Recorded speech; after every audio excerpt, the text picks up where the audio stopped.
Regresamos en Cadena Nacional y vamos a abrir este bloque con una sección emblemática de nuestro programa porque ya está nuestra cadena de hilos.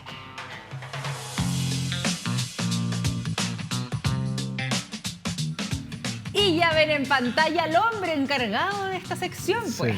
Sí. Nicolás Yáñez, editor y creador de NYC. ¿Cómo estás? Muy bien, nuevo ¿y tú, look, además. Nuevo look, sí.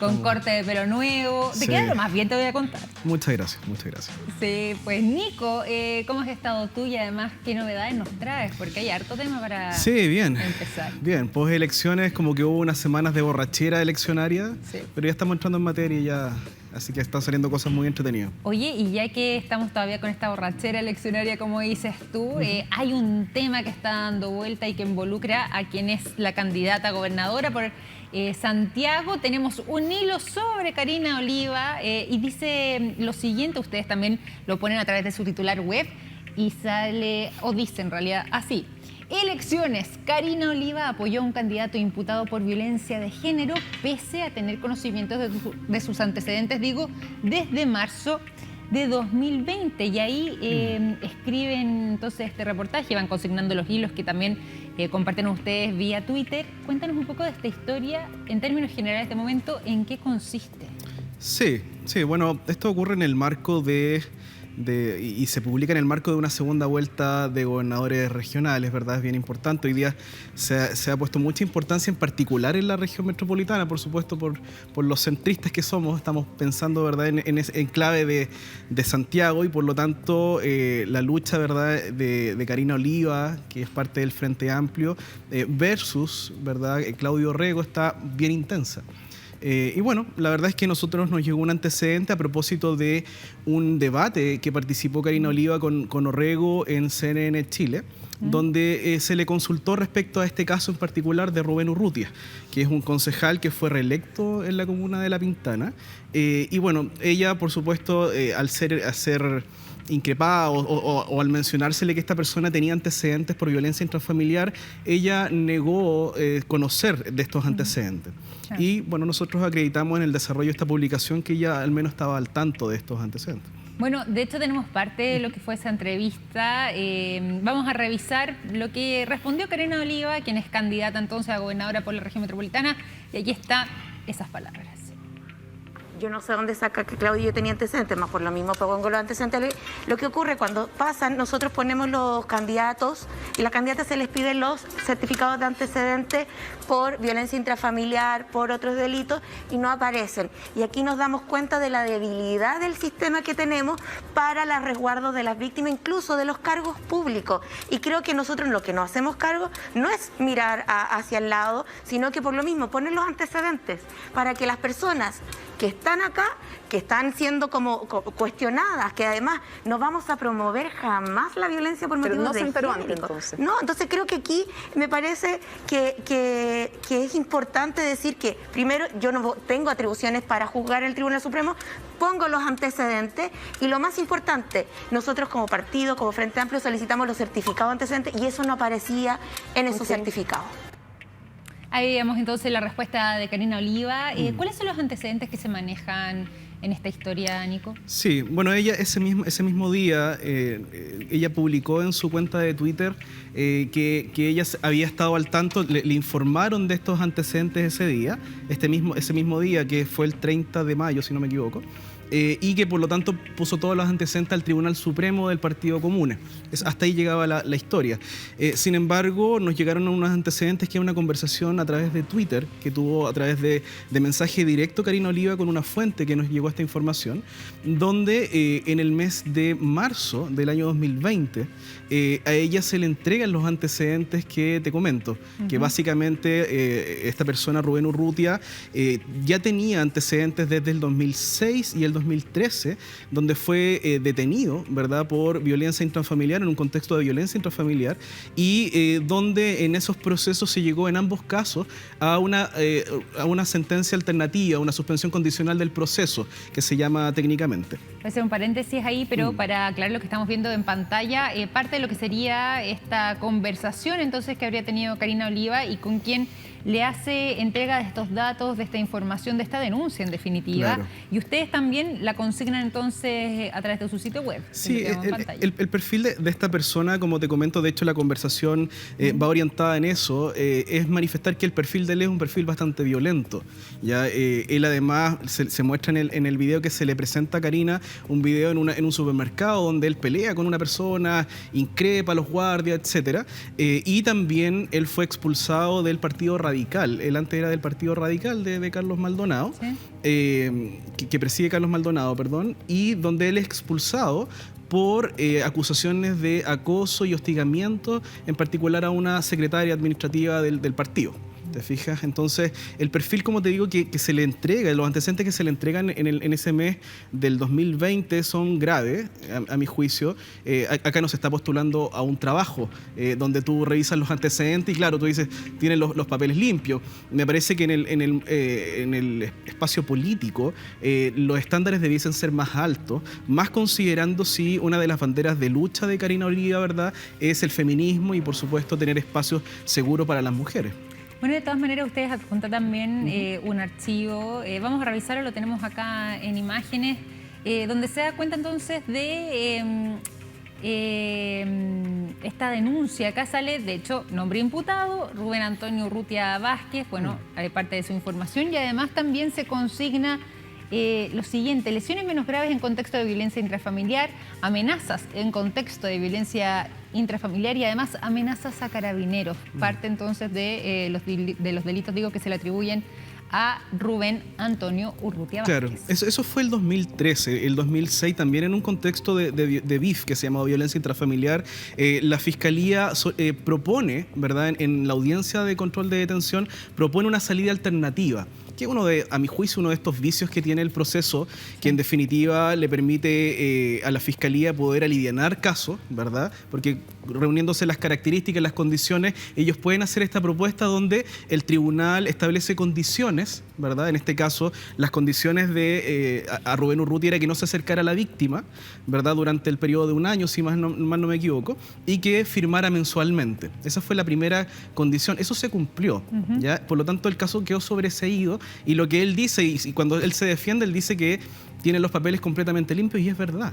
El tema es que, como él tenía los papeles limpios cuando reincide el 2013, ¿verdad?, en otro caso de violencia intrafamiliar, al tener los papeles limpios, la Fiscalía inicia nuevamente un proceso de suspensión condicional, y en este caso lo condicionan a que él durante 6 meses no porte armas y que además fije domicilio. Esas eran las condiciones que también se cumplieron. Por lo tanto, en la práctica, él está limpio de antecedentes penales, ¿verdad? Y es lo que él argumenta. Entonces, claro, ella también en CNN, en el debate, Karina, dice que se revisaron los antecedentes y figuraban limpios, y eso es correcto. Pero insisto, los estándares en materia política para apoyar un candidato, ¿verdad?, debiesen ser mucho más altos que eso. Bueno, pero ahí entonces, para aclarar bien la duda y despejar también esta nebulosa que se ha generado en torno a este tema, ¿estaba al tanto Karina Oliva cuando ella hace este apoyo en esta candidatura de estos antecedentes, más allá de lo que haya aparecido también como estos antecedentes limpios porque había cerrado ese proceso? Pero ¿estaba al tanto de esa situación? Bueno, según los antecedentes que entregamos, que no fueron desmentidos por Karina, se le entregaron los antecedentes del primer caso, ya del 2006, donde se entrega ahí la audiencia de formalización. Eso aparece en la conversación que nosotros publicamos. Por lo tanto, ella desde el 2020 estaba al tanto y se sacó fotos, ¿verdad?, con el candidato y apoyó al candidato durante todo el proceso eleccionario, donde él fue reelegido como candidato a concejal. Nosotros intentamos comunicarnos con Karina, lo logramos, nos comunicamos con ella. ¿Y qué les dijo? Al plantear todo lo que nosotros teníamos como antecedentes, nos derivó a su equipo de comunicación. Y ellos no se dieron en conocimiento de esta conversación, y al entregárselos tampoco respondieron satisfactoriamente.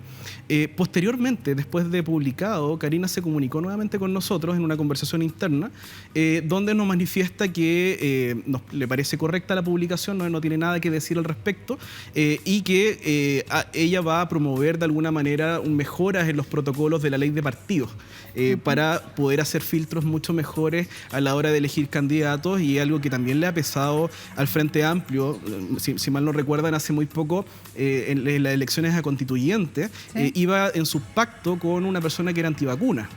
ya que se declaró como antivacuna. Entonces, me parece que hay que... Y que está en la lista de Beatriz Sánchez. Exacto. Entonces, me parece que hay que revisar muy bien desde el Frente Amplio los filtros que se están haciendo para elegir los candidatos, para que no les pasen este tipo de situaciones que, claro, Karina queda en una posición muy incómoda, lamentablemente por culpa de un hombre, ¿verdad? Y por el accionar de esta persona, digamos.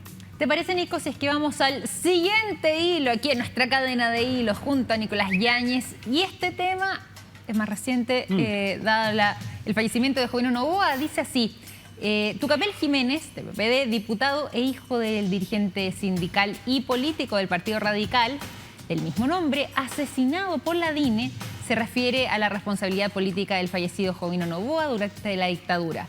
Un personaje siniestro que se va, señaló. Cuéntanos un poco respecto a estas reacciones que ha tenido el fallecimiento entonces de Jovino Noboa y las palabras de Tucapel Jiménez, hijo. Sí, claro, Tucapel Jiménez, hijo, justamente. La verdad es que a modo de reflexión posterior al fallecimiento de Jovino Noboa, que él fallece a los 76 años, ¿verdad? Sí. Me parece que la sociedad hoy día está bastante madura para empezar a tener unas conversaciones incómodas que antes no se tenían. ¿Conversaciones de qué tipo? Bueno, en este caso nosotros estamos a 30 años de la vuelta a la democracia y con todo lo que ha pasado en relación al estallido social y justamente el proceso constitucional que estamos viviendo, me parece que hay que empezar a conversar derechamente sobre la responsabilidad de los civiles y de las personas que no fueron militares, ¿verdad? Que contribuyeron no solamente a la elaboración del golpe de Estado, sino que también a la instalación de la dictadura y del modelo que quedó, ¿verdad?, plasmado en la Constitución del 80. O sea, hasta bueno, cuando partió la democracia, ¿verdad?, con la Comisión Rettig, con todos estos insumos que fueron saliendo, de alguna manera se hizo un ejercicio necesario de memoria, pero claramente se hiló por lo más delgado, ¿verdad?, por la gente que apretó en definitiva el gatillo, ¿cierto? Pero también, que es un poco la dinámica de lo que explica Tucapel Jiménez, también hay una serie de responsabilidades políticas y civiles, ¿verdad?, de personas que, como te digo, colaboraron directamente con Augusto Pinochet y con su equipo, ¿verdad?, la DINE, la CNI y todo lo demás. Y en el caso, bueno, algo lo consigna también en el tuit de Tucapel Jiménez, pero en el caso de Jovino Noboa, para quienes no estén al tanto de esos antecedentes o no conozcan el detalle de su biografía, ¿en qué habría participado? ¿Cuáles serían sus vinculaciones? Bueno, en este caso, Jovino Noboa fue parte de la CEGEGOV, de la dictadura. Él participó desde el 79 al 82 y lo que plantea Tucapel Jiménez, ¿verdad?, hijo, es que su padre falleció bajo el mando cuando estaba, ¿verdad?, Jovino Noboa en la CEGEGOV, y él comenta que la CEGEGOV tenía una brigada laboral, ¿verdad?, que funcionaba de enlace y que le permitía a Jovino Noboa tener feedback de lo que pasaba a nivel sindical. Recordemos que en este caso Tucapel Jiménez padre era un histórico sindicalista, ¿verdad?, un líder sindical, fue presidente de la ANEF, y en este caso, en ese periodo, él estaba acumulando fuerzas para generar una oposición sindical a la dictadura. ¿Ya? O sea, ese era el contexto. Y bueno, con todo este contexto, con todo este ánimo, ¿verdad?, Tucapel se sube a trabajar a su taxi, porque él era taxista. Se suben 3 personas, ¿verdad?, que posteriormente se certificó que eran de la DINE, de la Dirección Nacional de Inteligencia. Él es llevado a Lampa, ¿verdad?, que lo llevan a Lampa y bueno, le dan 5 disparos en la nuca y luego lo degüellan. Y para hacer pasar como un asalto, le quitan su taxímetro y otros enseres, digamos, que estaban dentro del taxi, y que luego, claro, se descubrió que no era un asalto, sino que fue un asesinato. Bueno, complejo además también. Bueno, ahí, y bajo el mando de Jovino Noboa, como te digo, bajo ese cargo, también falleció Eduardo Frei Montalva. Sí, pues. ¿Ya? Que en este caso, bueno, hay todo un tema judicial. En el mes de enero del 2020 se certificó que había sido asesinado. y posteriormente se bajó esa resolución por la Corte de Apelaciones, bueno, y eso todavía sigue en curso, pero claramente pasaron muchas cosas en dictadura y como te comento, la responsabilidad civil de estas personas debiese empezar a hablarse y dejar de hablar de dictadura militar, sino que pasar también a hablar de dictadura cívico-militar. Me parece que es importante hoy día por los tiempos que corren y las conversaciones que se vienen a futuro. Yo le voy a pedir acá a nuestro director si podemos volver a mostrar la imagen del titular, ahí está, del diario La Segunda, que consignaba lo siguiente: asesinado Tucapel Jiménez, degollado en su taxi. Ahí con la imagen, bueno, un caso que obviamente es condenable de todas maneras. Dramático también para su familia y la forma que tú bien también nos ibas la responsabilidad política creo que es algo que está en pañales hoy día en Chile, que probablemente también lo vamos a ver durante la pandemia, que cómo se persigue la responsabilidad política hoy día es muy difícil y las sanciones a mi juicio pasan a ser netamente simbólicas y por lo tanto quedan al debe, ¿verdad? Y la sociedad queda al debe también y eso en algún momento vuelve, ¿verdad? Si no hay reparación y memoria, las cosas vuelven. Bueno, y quizás también por lo mismo, ya que tú hablas de responsabilidad política, también la responsabilidad política de recordar a Jovino Novoa en todos sus roles, en todas sus o sea, hoy día el Mercurio titula, bueno, Jovino Novoa participó en el Mercurio, fue parte del Mercurio, muy cercano a Agustín Edward. Y nada, hoy día titula el Mercurio que fue un gran líder, gremialista, que se nos va un grande, pero bueno, yo creo que hoy día están los tiempos para no seguir con la línea de que siempre hay un finado bueno, como dicen, ¿verdad? Porque en este caso Jovino Novoa es un personaje que si bien fue líder de un partido político, también fue uno de los primeros condenados por financiamiento ilegal de la política en el caso Penta, donde él reconoció, es confeso, digamos. Bueno, claro, 3 años además de firma, eso fue parte de su... Y bueno, la sacó barata básicamente porque otro de los vicios de este proceso es que él podía irse a un proceso abreviado, donde confesando... donde confesando el proceso se achicaba, digamos, y la pena también, y no llegó a un juicio oral como otras personalidades. Por lo tanto, estamos hablando de ese personaje, o sea, un personaje que participó en la dictadura, es un personaje que defendió a Augusto Pinochet cuando fue detenido en Londres desde su cargo, ¿verdad? Y participó, como te digo, también en estos hechos de financiamiento ilegal de la política. Muy bien, Nico. Vamos a avanzar porque queremos revisar junto a ti otro hilo aquí en Cadena de Hilos y dice lo siguiente: Catrillanca, caso Catrillanca. Corte de Temuco acogió recurso y condenó a Braulio Valenzuela, exfuncionario de Carabineros de Chile, a cumplir con cárcel las penas de 3 años y 1 día y 61 días de presidio en calidad de autor del disparo injustificado y obstrucción de la investigación. Nico. Dígame. Lo que tenemos acá en pantalla, cómo se ha ido despejando, entendiendo además también que ustedes han seguido este caso desde ya hace bastante tiempo, hace algunas semanas, también estaban publicando información respecto a esto, pero dado los últimos acontecimientos. Sí, bueno, estos son los últimos estertores de este caso. La verdad es que aquí tengo que ponerme pro reforma procesal penal. A ver. O sea, si estuve reclamando por la reforma, aquí hay que ponerse del lado de la reforma porque estos hechos ocurrieron en el 2018. Son bastante recientes. Por lo tanto, que se haya llegado a una condena, ¿verdad?, del comando Jungla, me parece que es que hay que reconocerlo, ¿verdad?, de la rapidez con que esto se fue esclareciendo, considerando además que muchos de los condenados en este caso fueron condenados también por obstrucción a la justicia. ¿Ya? O sea, hubo un aparato, ¿verdad?, que posterior al caso Catrillanca intentaron ocultar las pruebas. Entonces, aún así, que el Ministerio Público haya llegado a una sentencia me parece muy, muy bien. Ahora, en este caso en particular, se condenó a estas personas, cerca de 7 exfuncionarios de Carabineros, un abogado también por ahí. Bueno, por supuesto, todo este proceso siempre hay recursos de nulidad, recursos de apelaciones para tratar de bajar las penas, para tratar de hacer el proceso de nuevo. La Corte Suprema en particular no accedió a ninguno de los recursos, confirmó todas las sentencias sentencias, ¿verdad? Pero en el caso en particular, que es lo que publicamos ahora, se le había dado libertad vigilada por 3 años, ¿ya? Que era una de las penas que había recaído a este carabinero que no disparó, no es autor del asesinato de Camilo Catrillanca. Pero claro, se recurrió a la Corte de Temuco, ¿sí?, donde ellos accedieron y pasó de libertad vigilada a cumplir la pena en presidio en una penitenciaría, en una cárcel. Bueno, esa es información que ustedes publicaron ahora, hace algunos días atrás, esta información de esta semana, el 31 de mayo, pero ustedes el 6 de mayo ya también habían tuiteado otros hilos con estos antecedentes que dice lo siguiente: Corte Suprema rechazó recursos y mantuvo condena a 7 exfuncionarios de Carabineros y un abogado en el marco del homicidio consumado de Camilo Catrillanca y el homicidio frustrado del niño, adolescente, MAPC, estas son sus iniciales, ilícitos perpetrados en noviembre del año 2018 en la comuna de Ercilla. Y adjuntan esta gráfica donde aparecen estas personas que fueron condenadas: Carlos Alarcón Molina, sargento. Describen ahí la condena de 11 años y 5 años y un día de presidio. Que fue el que disparó. Él es exactamente quien dispara, Carlos Alarcón.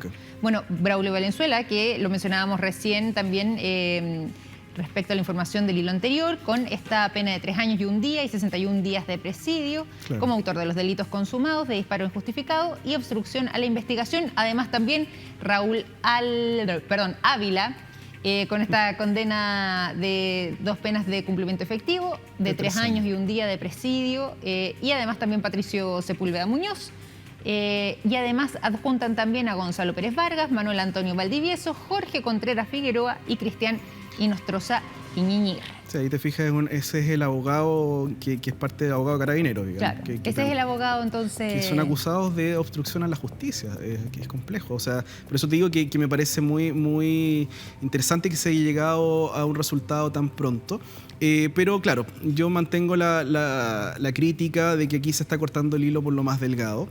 Acá hay un Ministerio del Interior que tomó decisiones, que fue a formar a carabineros a Colombia para crear este comando jungla, para seguir en la lógica de militarizar un conflicto, una causa, ¿verdad?, que es la causa mapuche, donde hemos visto los resultados. No se ha llegado a puerto, no se ha mejorado en nada la situación allá, todo lo contrario, se ha ido agravando y cada vez que se genera más preguntas, ¿qué es lo que está pasando allá?